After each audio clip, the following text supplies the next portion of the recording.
संगे बोले के हमारा नारा लगा बाबा साहब के बारे में। जय भीम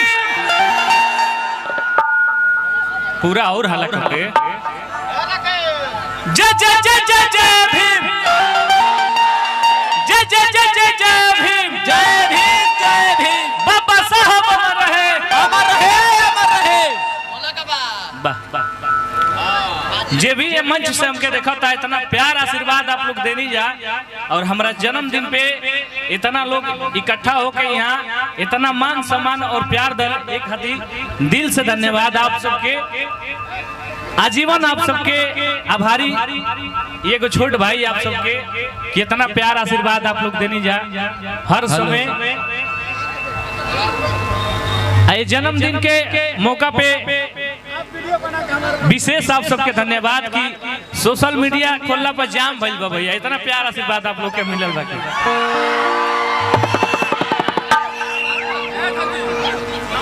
और हमनी के साथे हमनी के भाई तूफान राज जीवानी हमारे बहुत अच्छे मित्र और हमारे जो भी साथी हमारे यहाँ उपस्थित है सबका स्वागत है और दिल से धन्यवाद देते हैं कि जन्मदिन के मौके पे हमारे आए और मेरा सम्मान बढ़ाए और इतना प्यार आशीर्वाद दिए। बोलो कुछ नहीं बोली ओके कौन होके हम अरे रौरे के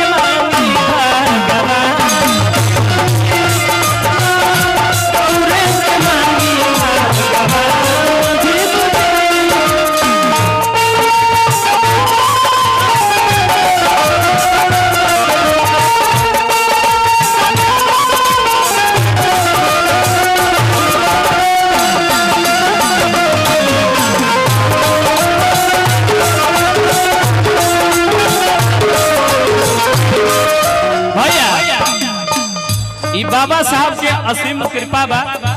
और वहाँ के मेहनत बा संघर्ष बा के हमनी के भैया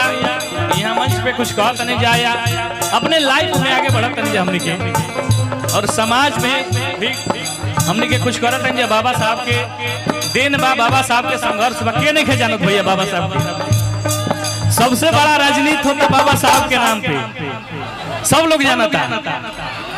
मजबूरी बा जय भीम बोलल सबके बानू तो बाबा साहब के सबसे बड़ा ताकत क्या रहे शिक्षा शिक्षा रहे। तो हम ही कहो ये मंच के माध्यम से कि आप लोग अपना बाल बच्चा के जरूर पढ़ाई जाए कैसे कि वो आधार पर हमने के आगे बढ़े के दूसर आप सब जाना तारी कि हमने के समाज के पूरा समाज के बहुजन समाज के कैसे दबावल जाला भैया बैठा लो पढ़ावे अपना बाल बच्चा के भैया कि बारी सुंदर बनाने संविधान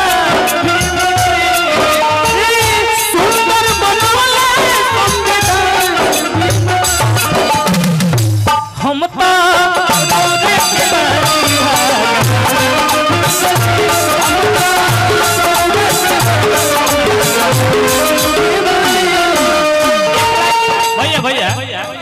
एक लाइन और लिख ले रानी मिथिलेश भैया आप सबे जाना था कि महिला के बराबर के अधिकार दिलावल साहब के दिन बा लिख ले रानी बड़ी प्यारा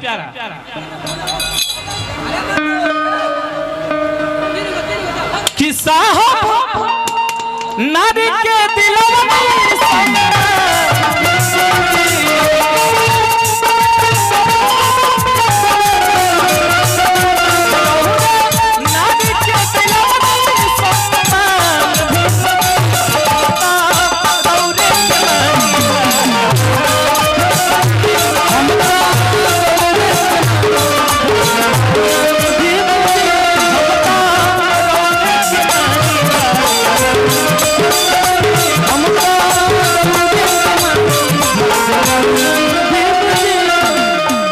एकरे में एगो गाना एगो छोटा सा हम क्लिप गोले रहनी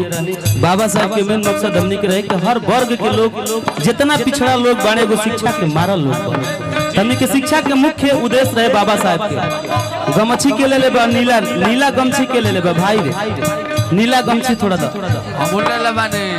एक मिनट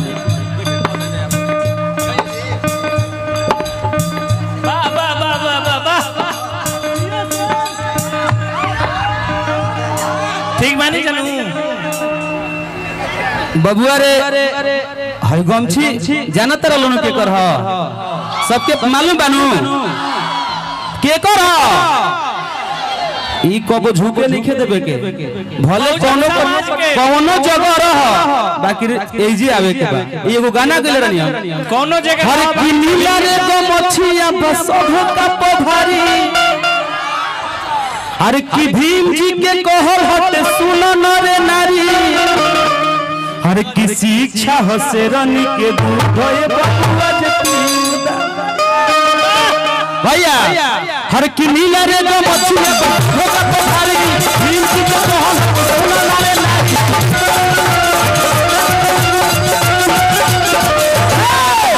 नीला रे गमछिया बस का पभारी भीम जी के कहल सुन न रे नारी ए जे सब लोग हाथ उठाओ भाई रे सब लोग पैसा कहे के बा हर किसी इच्छा हो से रानी के दूध है बबुआ जतीदा हर तो शिक्षा हो से रानी के दूध है बबुआ जतीदा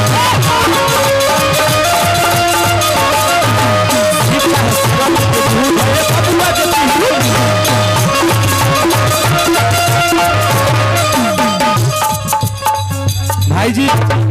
लइकन के कुछ डिमांड बटेरा और कुछ गाना के फरमाइश बा आज जन्मदिन बा कि अरे बाबा साहब के मनता जन्मदिन जय हो अरे केक लिया बानी सुनाए गो कि अरे बाबा साहब के मनता जन्मदिन हो अरे केक लिया बानी सुनाए गो कि जय भीम कि नचे मोहब्बत जाते आ तू धीमे धीमे डोला अरे भाई हाथ उठाओ सब लोग ये गाना सब लोग सुन ले हुई लगभग सुन ले बानी जानो जे गमछी ले ले बट सब खोल के लाओ एक बार तो बाबा के नाम पर बड़ा रहा बाग देखा कोनो जना ना ले न कोनो जना ना उधर बो गमछी तेरे हाथ में लो तेरे हाथ में लो गमछी एते हाथ में बा व्यास बोली तो बोलिंग लोग हर की धीम धीम बोलो कि पेन्हिनी नीला सड़िया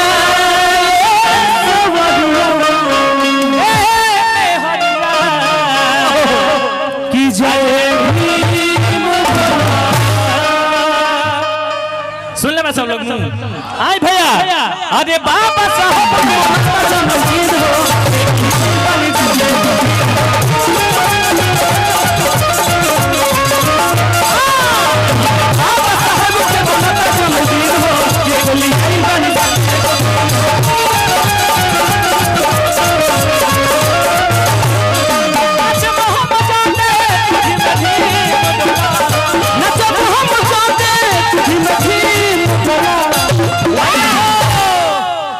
के झूम के सबके सब लोग हाथ उठा के नाच के भाई नाच के कि पेन्हिनी ला सड़िया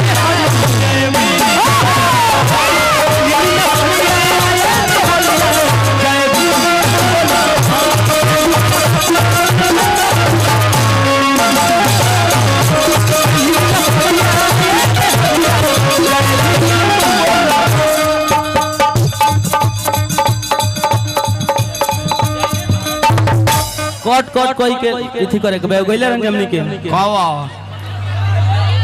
हर की बाबा हम बेड कर जी हई हर की हमनी के सनवा भैया सब लोग एगो बात ध्यान में रखे के हमनी के गायक बने जा बाकी रौरे सब के देन से हमनी के बानी जा अगर हमनी के अगर कोनो दिक्कत होखता तो सबसे पहले हमनी के परिवार कष्ट में पड़ी तो ऐसे कबो भी ध्यान रखे के बाटे कि सपोर्ट रखे के बाटे आ कलाकार कोनो छोट बड़ ना होला बस आप सबके प्यार दुलार मिली तो हर लोग बड़ हो सकता है तनी एगो गाना हुआ अपन चमरान वाला तनी हमनी के पता ना लगे जब प्रोग्रामों के व्यवस्था बा हमनी कहीं नहीं जा केक काटल जी भाई सही के हमनी के पता ना रहे फिर जाए के बा हमनी के एजा बगले में एक जगह फिर भभू निकले के बा भैया गाना कौन गाई हम चमरान मजनू अरे कोई बोलता रे हाँ हाँ हाँ हाँ बोलते सब अपने बा गाना एगो गाना हमारा ऑफिशियल भैया भैया भैया बहुत मंच पे भीड़ लागल भी है। भीड़ इतना बड़ा हेलो। भाई कंप्रेसर जा हेलो एगो गाना ऑफिशियल पे आइल बा आज हमारा के सुनला ढोलक वोलक में गोय से मार दी। मीरा देवी दिल से आभार भाभी जी अरे वाह दिल से आभार रिकॉर्ड